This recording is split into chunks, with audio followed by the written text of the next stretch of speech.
Good day everyone! Welcome for another video.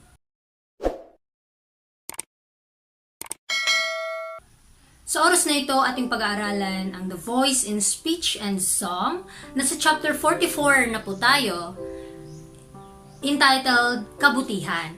So samahan niyo po ako na masalaysay po ito. Ano po ba itong kabutihan, mga kapatid? So sabi dyan, mas maikli ang pangangaral, mas maraming paglilingkod.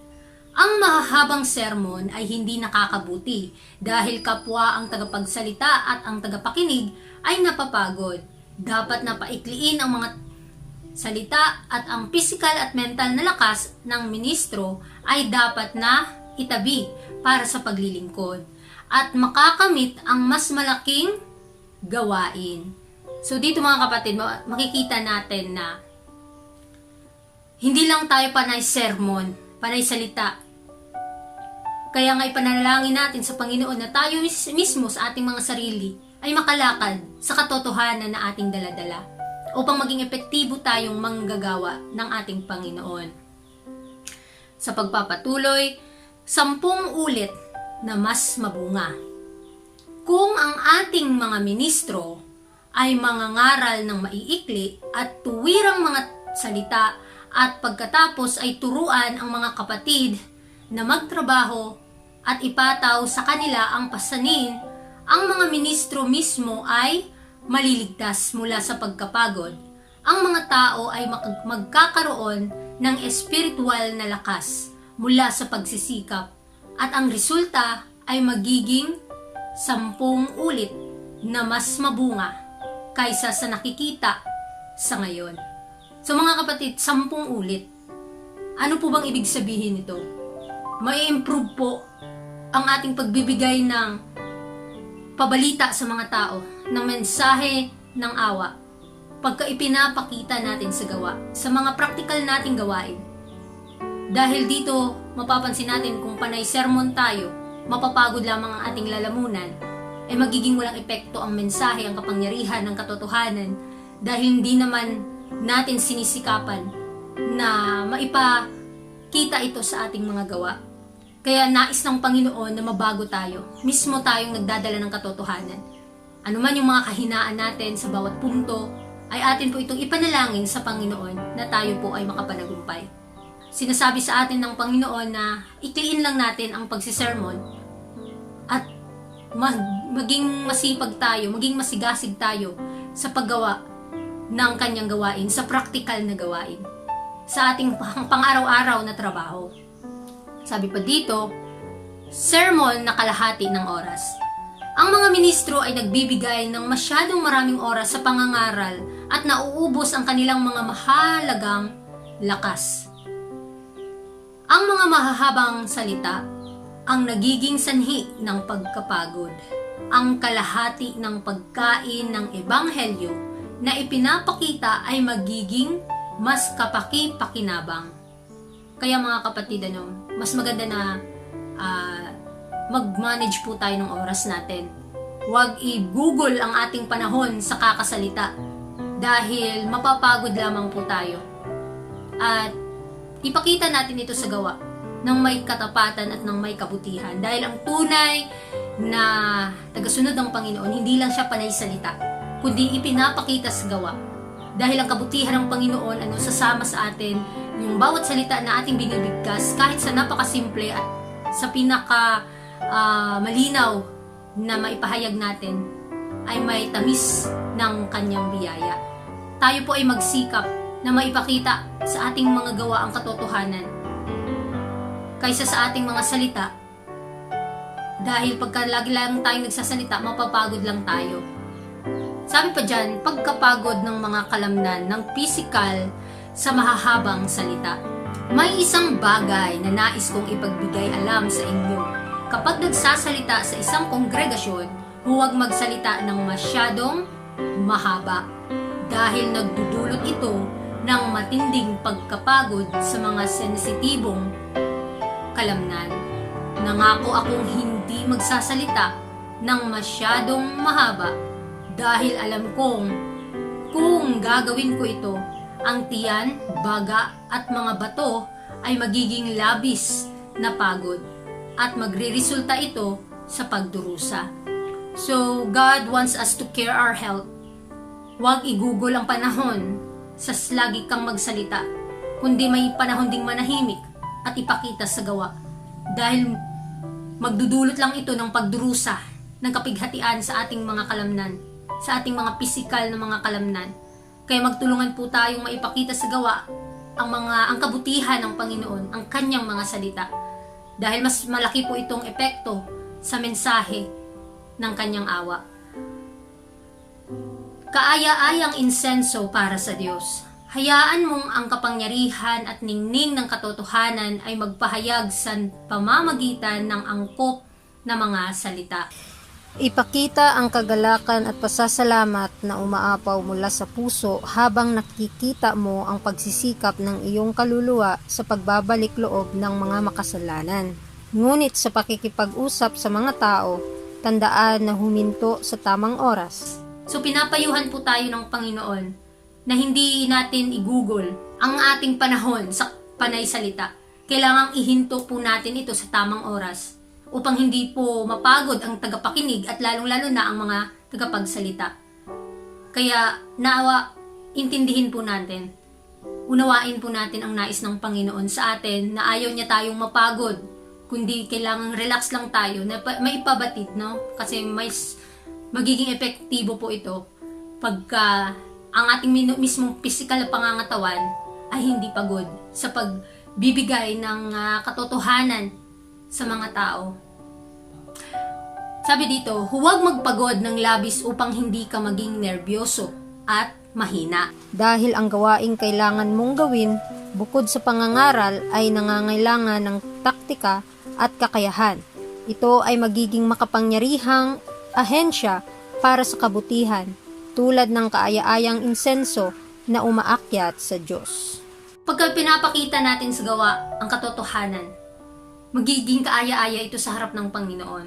Hindi lang tayo panay salita, kundi pinapakita ito sa gawa ng may pag-ibig at pananampalataya. Sikapin po natin na bawat isa sa atin na magbago, bawat isa sa atin na mas ma-improve po ang spiritual nating pamumuhay, na atin pong dalhin ang pang-araw-araw na karanasan na tayo'y binabago, tayo ay hinuhubog ng Panginoon ng kanyang banal na karakter.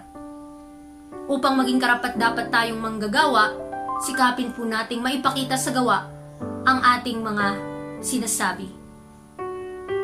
Sa pamamagitan ng pagsunod sa Panginoon, na maibag kaloob sa mga tao ang katotohanan, makikita sa ating mga gawa ang pag-ibig ng Diyos. Kaya mga kapatid, tandaan natin na huwag nating igugol ang ating mga sarili, ang ating buong lakas sa pagsasalita, kundi sa paggawa din. Kaya pinapalalahanan tayo ng Panginoon na ito po ay magiging kaaya-aya sa kanyang harapan pagka nagiging tapat po tayo na ibahagi ang katotohanan na maipakita sa ating mga gawa. Isang reserba ng pisikal at mental na lakas. Huwag kailanman ubusin ang lahat ng iyong sigla sa isang talakayan na sobrang haba at nakakapagod na hindi ka na magkakaroon ng reserba ng pisikal at mental na lakas upang makaharap sa mga nagtatanong at matyagang alisin ang kanilang mga pagdududa at itaguyod ang kanilang pananampalataya. So dito makikita natin na ang ating buhay, huwag nating i-focus lang sa isang gawain, kundi sa iba't ibang paraan ng paggawa sa gawain ng Panginoon o mapanatili tayong tapat sa Kanya.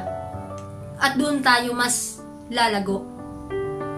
Huwag nating i-focus lang ang ating mga sarili sa mga mahahabang salita, kundi magtira po tayo ng ating kalakasan sa mga taong nagtatanong, lalong-lalo na sa mga curious regarding sa truth, na alisin ang kanilang pagdududa sa katotohanan at pagtibayin ang kanilang pananampalataya. Sabi dito, ipinapakita na tayo ay humahawak ng mahalagang argumento na alam mong hindi maaring pabulaanan. Ituro sa pamamagitan ng aral at halimbawa na ang katotohanan ay mahalaga. Ito ay nagdadala ng liwanag sa iyong pag-unawa.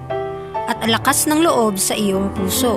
Panatilihin ang masiglang anyo, magagawa mo ito kung ipapakita mo ang katotohanan sa pag-ibig. So mga kapatid, napakaganda po ng ating napag-aralan. Na pagka ating pong sinikapan na ito'y malakaran, ang mga tao ay talagang kanila itong tatanggapin. Kanila itong pakikinggan. Mas nakikita at mas magiging epektibo ang katotohanan pagka ito'y nakikita sa ating buhay. Dala-dala natin ang ating pang-araw-araw na karanasan para po ito po ay maging isang buhay na katibayan na tayo po ay lumalakad sa katotohanan. At ang Panginoon po ang gagawa at kikilo sa puso ng bawat tao. Dahil tayo po ay mga buhay na saksi ng katotohanan at ng kabanalan ng ating Panginoon. Kaya dalhin po natin ang katotohanan ng may pag-ibig sa pang-araw-araw na gawain. Kahit sa napakasimpleng paraan, ito ay magiging epektibo dahil ang Panginoon ang naglaan sa atin ito. Magtiwala tayo sa Kanya, huwag mapanghinaan kung nakikita natin sa ating mga sarili na tayo ay mahina sa bawat punto ng ating mga talento, sa bawat punto ng ating kakayahan. Magtiwala tayo sa Panginoon na may magagawa tayo sa Kanyang gawain. Napakadakila ang Kanyang gawain. At huwag igugol ang ating sarili sa pagsasalita, kundi sa paggawa. Makita sa ating buhay ang katwiran ng Panginoon. Magiging epektibo po ito kung tayo ay nagiging tapat sa mga bagay na to. Sabi diyan, Laging isaisip na ang mga walang hanggang interes ay nakataya at maging handa na makibahagi sa personal na pagtulong sa mga nagnanais ng tulong. sa malinaw at simpleng wika, sabihin sa bawat kaluluwa kung ano ang dapat gawin upang maligtas. So mga kapatid, ang pinakamagsikapin po natin na maipakita sa ating gawa, ang pagtulong sa ating kapwa. Doon natin makikita o maipapakita ang katotohanan kung tayo po ba'y lumalakad sa liwanag. Kinakailangan na maihanda natin ang ating mga sarili na magtrabaho ng ating personal na gawain sa pangangaral at sa pagtuturo ng katotohanan. Kaya sa ating buhay ngayon, tuunan natin ang pansin ang mga bagay na ito. Ilaan natin ang ating buong lakas at buong puso sa gawain ng Panginoon dahil bibigyan niya tayo ng kalakasan na makagawa pa tayo sa iba't ibang paraan ng gawain. At hindi lang sa isa, hindi lang dalawa, kundi ipagkakalooban niya pa tayo ng more than pa na gawain kung tayo po ay nagiging tapat sa bawat gawain na iniatas niya sa atin. Dahil ang pinaka-purpose natin, maipabatid sa mga tao ang katotohanan at ang Panginoon na po ang bahala na magpatubo nito. Maipakita natin sa ating buhay ang kabutihan ng Panginoon na kahit kailan tayo ay patatagin at bibigyan niya pa tayo ng more than pa na katalinuhan at kalakasan para atin pong tayo po ay magwagi sa ating pananampalataya. Makipaglaban tayo ng may buong puso na paggawa, maipakita sa gawa, at sa ating mga salita, sa ating pag-iisip sa lahat ng aspeto ng buhay, tayo po ay magiging katanggap-tanggap sa pamamagitan ni Kristo na siyang gumagawa at kumikilos sa bawat isa sa atin. Nawa mga kapatid, marami po tayong natutunan sa ating napag-aralan sa araw na ito, yung kabutihan talaga ng Panginoon, ating itatak sa ating isipan na hindi lang tayo panay salita, kundi maipakita sa gawa dahil ito yung purpose ng Panginoon na maipakita sa ating practical na gawain. Tandaan, ang buhay ay tayo ay lumalakbay lamang at naghihintay sa Panginoon at habang tayo naghihintay sa Kanya, nagbibuild din po tayo ng ating karakter sa pawalang hanggan. Kaya nawa ang ating pag-aaral ngayong umaga, bigyan natin ng diin, bigyan natin ng saysay sa buhay at malakaran ito ng may pag-ibig at pananampalataya. Manindigan po tayo sa tama, manindigan sa prinsipyo ng katotohanan dahil ito po ang magpapabanal sa kaluluwa. Kaya marami pong salamat sa inyong pakikinig and God bless po sa ating lahat.